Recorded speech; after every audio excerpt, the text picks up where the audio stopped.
Hey, my name is Stix and welcome back to your weekly Gacha recap, a video series where I go over the latest news, pre-registrations, test phases, new releases, juicy drama, everything that happened in the Gacha genre over the course of the last week that mattered to me in one easy to digest format. If this is your first time here, consider joining our community subreddit, r/Stix. It's where we go over and compile a list of everything going on in the Gacha genre, everything that we cover in these weekly recaps, everything that I post to the channel that we react to several days per week. We're already at 2,200 members with 84,000 visits over the course of the last month. Now we do have a lot to talk about, so let's just go ahead and jump right in.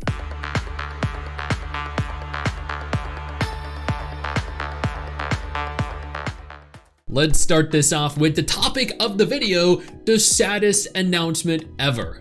Hypnosis Mike Dream Rap Battle is shutting down on September 30, 2025 after less than a year. This is a Japanese gacha game. I think a Japanese exclusive gacha game actually that does not have any waifus in it whatsoever. It looks like a purely husbando game, and with Love and Deep Space kind of dominating everything, it's no wonder more and more husbando games are shutting down, because with how expensive that game is, man, I know that most husbando lovers can't really afford more than to just play it. Suikoden Starleap is an incredible looking gacha game. I love the Suikoden series. The second game in specific is one of my favorite JRPGs of all time.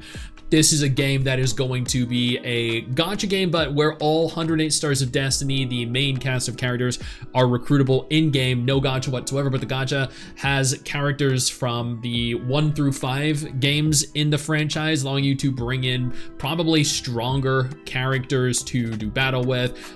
Honestly, this is a brilliant looking game, and this is going to be a game I think I'm going to just play and then complete as fast as I possibly can. The Wuthering Waves community, specifically in Indonesia, accomplished something surprisingly incredible. The Wuwa Indonesia community, in collaboration with Humanitative ID, just successfully provided clean water for natural disaster survivors in East Flores NTT.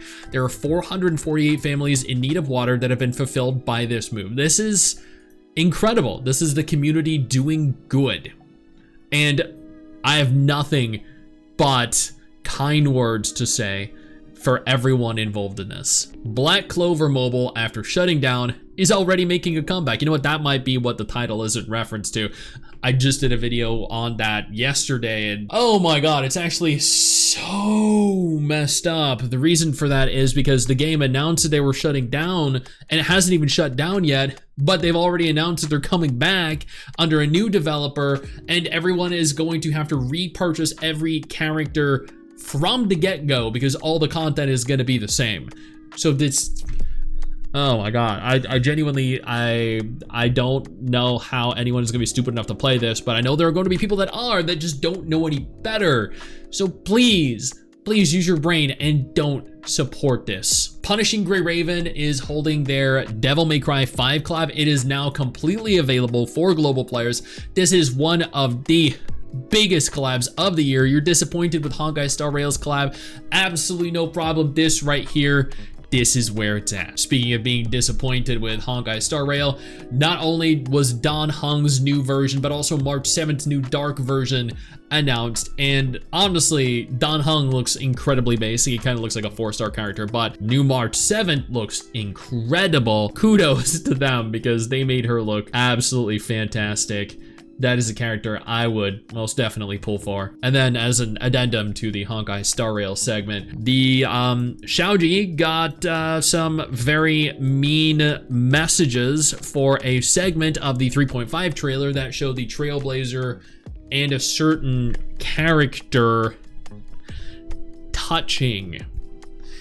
This apparently triggered a significant number of people. Hundreds, thousands, like I have a video on this. Just, oh my god, you won't believe it unless you watch it and unless you read some of this. In good news, Nikke is in the process of releasing 3 new characters. Well, they're not really new characters, they're alternate versions, tactical upgrades of already existing versions, and my god, are some of them significant upgrades.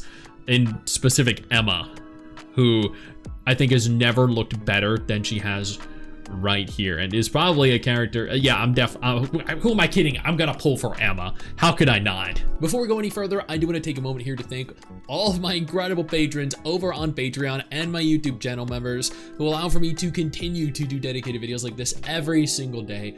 You guys are absolutely phenomenal, and I genuinely cannot thank you all enough for the support. Mongil Stardive is officially going to be attending Gamescom 2025, and for those of you that weren't aware, I am also going to be attending Gamescom 2025. So if y'all are there and you want to see Papa Stix, go ahead and say hey. Additionally, Duet Night Abyss is going to be attending Gamescom, which is great. There are gonna be so many gacha games here, and I'm gonna get to participate in the consumption of all the content. I'm super excited. I'm genuinely excited for both those games.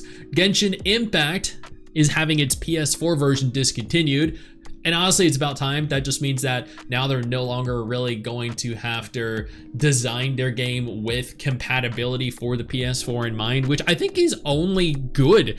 That means that technically the game might ultimately end up looking better because you don't have to worry about performance on the PS4. Girls Frontline 2, oh my god, I've done 3 videos now on this, and I have another one coming, but every version of this game is sitting at overwhelmingly negative.